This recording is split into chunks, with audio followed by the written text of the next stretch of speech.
Hello mommies, welcome to women दुनिया।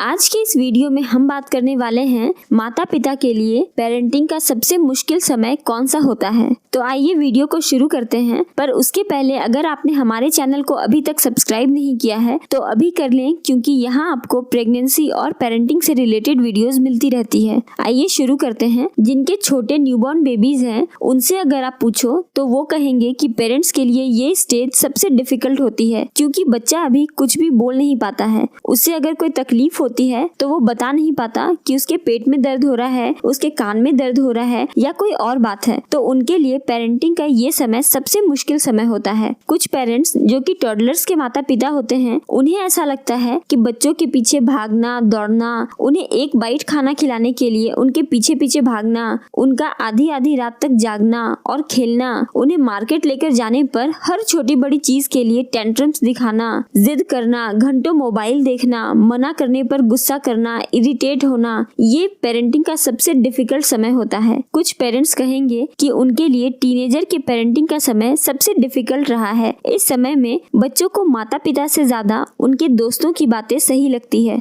बच्चे teenage में पीयर प्रेशर में आकर गलत हरकतें करने लगते हैं। इस उम्र में बच्चे गुस्सा करते हैं, चिड़चिड़े हो जाते हैं, जिद्दी हो जाते हैं। इसी उम्र में बच्चों के भटकने के भी चांसेस रहते हैं। तो कुछ पेरेंट के लिए ये स्टेज बहुत डिफिकल्ट रहा होता है। पर इन सब से भी ज्यादा डिफिकल्ट एक स्टेज है जिससे हम सभी पेरेंट्स अनजान हैं। ये न्यूबॉर्न स्टेज की डिफिकल्टीज, टॉडलर्स के समय की डिफिकल्टीज या टीनेज में भी कहीं ना कहीं बच्चों को हमारी जरूरत पड़ती ही है। वो हम पर किसी न किसी तरह से डिपेंड करते ही हैं, चाहे वो फाइनेंशियली हम पर डिपेंड करते हो या एक बुरा दिन गुजरने के बाद सब कुछ बताने के लिए या रोने के लिए उन्हें हमारे इमोशनल सपोर्ट की जरूरत पड़ती हो। पर पेरेंटिंग का सबसे डिफिकल्ट स्टेज वो होता है जब हमारे बच्चे इंडिपेंडेंट हो जाते हैं। उन्हें हर छोटी बड़ी चीज के लिए अपने पेरेंट्स की जरूरत नहीं पड़ती। पेरेंट्स के लिए सबसे मुश्किल टाइम वही है। पेरेंट्स बनने के बाद बच्चों के बड़े होने तक हर एक स्टेज में पेरेंटिंग के अलग अलग स्ट्रगल्स हैं, अलग अलग चैलेंजेस हैं। कभी आपको बच्चों का दोस्त बनना होता है, तो कभी आपको बच्चों का पेरेंट बनना होता है, तो कभी आपको बच्चों के लिए गाइड भी बनना पड़ता है। यानी पेरेंटिंग के हर स्टेज पर पेरेंट्स का रोल अलग अलग होता है। इसलिए अभी आप जिस भी पेरेंटिंग के स्टेज में हैं, उस स्टेज को आप एंजॉय करिए। बच्चे छोटे हैं, बहुत ज्यादा बोलते हैं, फ्रीली हग करते हैं, आपको किस करते हैं, अपनी हर छोटी बड़ी बात में आपको शामिल करते हैं। आप उस चीज को एंजॉय करिए, क्योंकि एक दिन ऐसा आएगा जब बच्चों के वर्ड्स बहुत ही लिमिटेड हो जाएंगे। आपके सामने कुछ भी बोलने से पहले वो सोचकर बोलेंगे। मन होते हुए भी आपको हग करने में वो शर्माएंगे। जब बच्चे टीनेज में होते हैं तो टीनेज में बच्चे थोड़ा स्पेस मांगते हैं। वो आपको बहुत कुछ बताना चाहते हैं, आपसे बहुत कुछ सुनना चाहते हैं, आपसे बातें करना चाहते हैं। वो टाइम उनको आप दीजिए, आप उनको सुनिए, उन्हें इग्नोर मत कीजिए, उन्हें समझने की कोशिश कीजिए। क्योंकि जब वो इंडिपेंडेंट हो जाएंगे, उन्हें खाने के लिए, सोने के लिए, खेलने के लिए, पैसों के लिए या बातें करने के लिए आपकी जरूरत नहीं पड़ेगी। तब आप उनके साथ थोड़ा टाइम बिताने के लिए वेट करोगे। इसलिए अभी जब आपके बच्चे छोटे हैं, उन्हें समझिए, उनके साथ टाइम बिताइए और अपना कनेक्शन उनके साथ इतना स्ट्रांग बनाइए कि जब वो बड़े हो जाएं तो भी वो आपसे दूर रहकर भी आपके पास रहें और आप दोनों के बीच एक स्ट्रांग बॉन्ड बन जाए।